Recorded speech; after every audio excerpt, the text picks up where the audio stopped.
We have one more speaker, and after that, a short break. Advertising for a positive impact.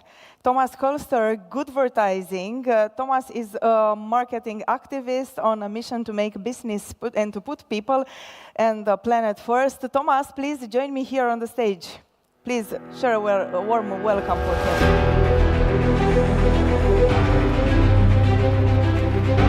Hello, hello. Love this grass. I should be barefooted today, right? Bună ziua. You can obviously hear I've been to Romania many times before, right? That was pitch perfect.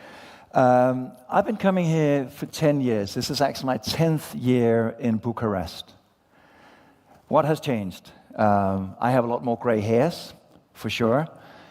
But also, I feel back then, you were sort of sustainability babies. When I was here last time, you talked about corporate social responsibility. At least today, a decade later, you talk about sustainability, regeneration, climate change. So I think the key thing today is not to do any more talking, but actually go to the action. So what I want to try and share with you here today is how we fundamentally need to redefine leadership and the way we talk as brands, the way we engage people, because we ultimately need to inspire people to move faster. As was said in the introduction, I'm an ex-advertising guy. Kind of feel a little bit bad of that. It's kind of like being an oil executive speaking at a climate summit, right? You know, I mean, let's be honest. My industry spends about $800 billion $800 billion to get people to consume more. So that's quite a lot of impact. The founder behind Adbusters, Kalle Larsen, he said that advertising is basically the biggest experiment, psychological experiment ever carried out on human mankind. So that speaks volumes. But maybe we can also use communication to drive change for something better. So what is the sort of status right now? I mean, where are we at? We're kind of here. We're a little bit stuck, to be honest. We're like a little goldfish swimming in that little bowl. We keep talking about the same things. I've been in this game for 18 years, and I'm growing incredibly impatient. Let's take businesses. Every business talk about they want to do change, transformation. Back in the days, Unilever, all of these things. 2010, where are we at now? Are we moving at fast enough speed? Because we keep focusing on the short-term profits. So are we able to break free of that economic constraint? I'm not really sure. And speaking to my colleagues in marketing, the big challenge is that most people in marketing these days sit way too short time in the chairs. The average marketing director in the UK, 18 months to 2 years, and they're on with something else. Look at CEOs today. CEOs, we don't have those legacy CEOs who sit in the chair for 5 to 10 years. They're on to something else. So we're stuck in short-term mode. Can we rely on government? Not really, let's be honest. Governments change all the time. Again, look at the UK, they change governments like I change underwear. So we can't rely on government either. So who can we rely on? Maybe we can rely on all those people watching online, all of us as professionals. Maybe that's where we need to find the change. As I said, I started in advertising, and there was one thing that inspired me to change back in 2009. Because I'm from Copenhagen, welcome. I'm from Copenhagen, and as you might remember, we had a climate summit in Copenhagen back in 2009. And I had very high expectations of our elected government leaders to do something. And this sort of happened. Sorry, France, there's a lot of people sleeping. So I asked myself the one key thing: what can I do with the voice, the work that I have? So I wrote a book back then, the first book called Goodvertising, which fundamentally asked the question, what if advertising could be a force for good? This was early days of Patagonia, Unilever, Dove, a lot of these campaigns that we all today know wholeheartedly. I've learned since, I've got to be honest, that maybe it was a bit naive. I was 29, as you can see, fewer gray hairs back then. Maybe I was a bit naive on the change. So fundamentally now, I do think we have a couple of myths we need to bust. First off, purpose leads to profit. Probably not most of the time. We are constrained in our financial structures, so it's very hard to break free of that. Short-term profit wins our purpose. Secondly, big business can probably not be sustainable. Let's be honest about it. The word sustainability has been misused. Let's not use it anymore. You use sustainability because you can't explain well enough what it is you want. So maybe we need to do a sustainability swear jar here today. Every time you use this word sustainability, put a little euro in that little swear jar. I don't think it's possible. Lastly, action matters. I hear that all the time. I see these corporate goals, 2030, 2040, 2050. My beef with that is, don't you think I have power and all of those people watching have power? I have to choose tomorrow or today what products I want to have. Let me give you an example. So let's say I'm here at Romania. I get home a little bit earlier from this conference than my girlfriend expected. So she's there with another man, obviously. I get a little bit angry at her, honey, what are you doing? So she's saying, dear Thomas, you know what? I promise you towards 2030, I'm going to be more and more faithful, and then finally going to be fully on back together. I don't know how that would work with you, but I'd be kind of upset. So why is it that we accept these crazy chains, this and that? We shouldn't. We need action right now. And another thing, talking about leadership, I'm fundamentally tired of seeing CEOs behave like this. Like a Tim Cook's, that some sort of messiahs going on stage and talking about how they want to change the world. I don't know why that happened, world of advertising, world of this, right? Talking about how great our products are. And suddenly when the sustainability agenda hit, somebody in the marketing department thought, maybe we can also be better for the world. That's a great narrative. Let's talk about that. So we hear all this, do good for people and planet. But honestly, really? When people say who to believe in authentically to drive this change, do I really believe these narratives? Why are young generations suddenly saying, corporates, you're not doing enough? It's because we're failing with the narratives. So what I want to share with you here today is really how we need to pivot this narrative away from making you, the corporates, elected officials, the CEOs, the heroes, to actually turning each and every one of us into the heroes. And why is that so great is that we need to solve this challenge. We know people want to buy purposeful products, sustainable products, but very few people follow through. So this is a global statistic. So there's a gap of 39%. People say they want to do the right thing, and the people who follow through.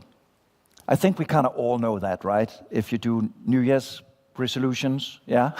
You kind of know that, yeah? You say, January, I promise I'm going to go for that run. Then you look out, and admittedly, the weather in Bucharest is normally not this great, right? Look out the window, snow, you're not going to go on that run. So that's what sort of happens. And just to do a little test here and to get to know all of you much better, I'm going to share mine very soon. Resolutions is about change, so I want to hear your New Year's resolutions, okay? You're change-minded folks, so I'm going to count down to 3, and then you shout out your New Year's resolution, okay? You're already looking very skeptical. Let's try, okay? I'm going to share mine afterwards, so you're good. It's a safe zone. At home, when you scream it out, you're going to look weird. The cat is going to look at you, but trust me, just shout. 3, 2, 1. I know people in Romania are some of the most perfect people in the world. Let's try again. There might be some more stuff you want to change, okay? 3, 2, 1. Perfect. Change is fundamentally hard. Change is fundamentally hard. Usually they say it takes about 6 months to change a habit. But what's so important is that we have leaders who help us change. Not leaders who say how great they are at creating change, but leaders who say, all of those things that you just said, we're there for you. We support your change. We understand your aspirations. We understand your challenges. Let's help you on the way. Because that builds authenticity. One thing I asked myself when I wrote the second book, because I understood how bad I was at changing in my own life, was I asked, who do I trust? What brands, leaders have in fact created real change in my life? Think about that question. What brands, companies have created real change in your life? Because then it's become authentic. If somebody inspired you to eat more plant-based, you feel the difference. It's not just empty words. So I use this model for leadership, and I won't have time to go too deep into it, but the key question here is not asking why you do what you do, but finding your why, your reason to exist in who you can help people become. So try as an organization, ask yourself, who can you help people become? How can you help push them towards climate-friendlier living, healthier eating habits, fighting biases? Because what then happens, it becomes authentic. I promised to share one thing I wanted to do. I always feel bad about being in an airplane and being here in Bucharest. So I love cooking. And so one of the things I embrace is plant-based cooking. And one of the companies who inspired me to look at that more closely is companies such as Oatly. Do you know Oatly? Yeah. So I think they sort of opened my gateways to understand plant-based cooking. And when they inspire me, and I sort of venture down the road of doing this stuff, and I do a nice vegan pie, obviously nobody has to pay me to share that. I will share that on social media, right? But obviously, as we know, with any sort of change, this is probably the reality of how that change looks like. So when we do this, when you stand behind people's ambitions, their drives, you're much more successful at driving that change. This is a big piece of research we did with GfK, comparing companies that spoke about themselves and companies that spoke about the change that they can enable in people's lives. But it's not that easy. So anyone who wants that model, do a little scan of the QR code. You're also more than welcome to follow me. I will actually give a little bit of free book. So follow me on social and ask a question about this presentation, and there's going to be one book coming your way, giving to you in the break. But anyways, talking about change and how difficult it is, because one thing is companies changing, we are ultimately very, very bad at changing as individuals as well. You might know this little guy from Happy Feet, right? Linda Lovelace, you've seen the six-pack ring, right? So one of the things the brewer Carlsberg wanted to do was, in fact, to get rid of that six-pack ring. Instead, they wanted to put a little glue between the cans. And you would think, they launched that in Denmark, you would think people are very climate conscious, but people didn't like it. Because ultimately, we are so convenience driven. We don't like to change habits. So one thing is companies want to change and create change, but it's difficult. Are we really ready for that change? COVID for me is probably the biggest experiment I ever seen where we actually successfully changed. And that gives me a little bit of hope, you know, in all of you, that maybe we can create that radical change. Take Denmark as an example. Even though on a day when the wind is blowing, we're almost powered by renewable energy, yet our carbon footprint is still 12.5 tons. We need to reach 3.5 tons. We consume too much. We have to change our habits. So how is this going? A couple of years out of COVID, we're back at the usual. It's not really going great, is it? So we go back to our usual behaviors. That's a shame. I would love to share a lot of really great examples of how this can be done, but it's incredibly difficult. One of the few things that looks like some engineer designed it, but it actually does work, the energy label, the European energy label. If you think about it, you want to buy a flat screen, maybe you want a Philips or Samsung, they kind of look the same. But actually that little energy label gives you that little extra notch that why not then take the more energy efficient one? So think about how you as an organization can give people those choices, enable those climate choices, whatever they might be, whether it's Uber and giving you an option of public transport, whether it's showing you different ways of utilizing detergents. Because ultimately, what we're going to realize is, during COVID, we learned that the best things in life aren't things. I know you're still on a very aspirational drive in Romania. People want to have that new car, want to have that new television. But the best things in life aren't things. Let's be real. And if you brands can help people, if companies, if governments can help people not to view them as consumers, but as citizens who want healthier lives, who want safe communities, that's the real opportunity. You all know IKEA, right? You know what IKEA is known for, right? Yeah? Okay. Breaking up couples. You cannot go into an IKEA store without getting into an argument. That's 100% sure. If you survive that, marry your partner. It's just how it is. It's that simple. Obviously, they're known for their super malls anyway. So one of the things IKEA is doing is they're doing these small pop-up stores across Europe. When you go into the store, they help you design your dream home. So they're helping you enable some change. You will see urban gyms popping up. I saw that driving into Bucharest today. Again, cities understanding that this is about healthy citizens, enabling change. This is actually really bad tourism or greenwashing probably for Denmark. This is the one day a year the sun shines in Denmark. Just but it is Denmark. Google every year have this thing where they ask not what people want to see in their life, but they track what people search for. 2 years ago, the big thing people searched for was, can I change?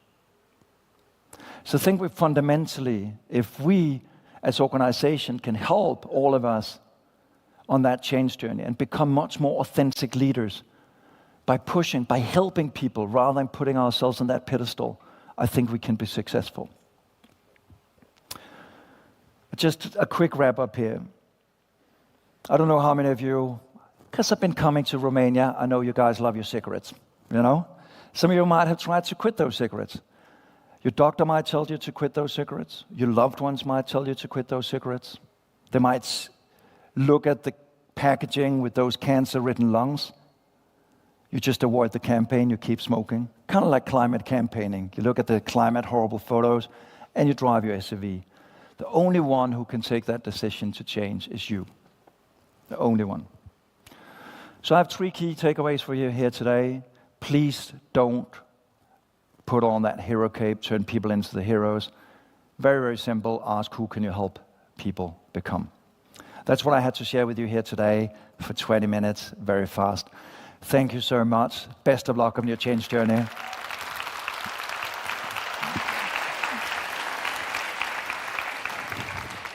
And I will be back less than a decade, and I will follow up with you. Good luck. Thanks. Thank you.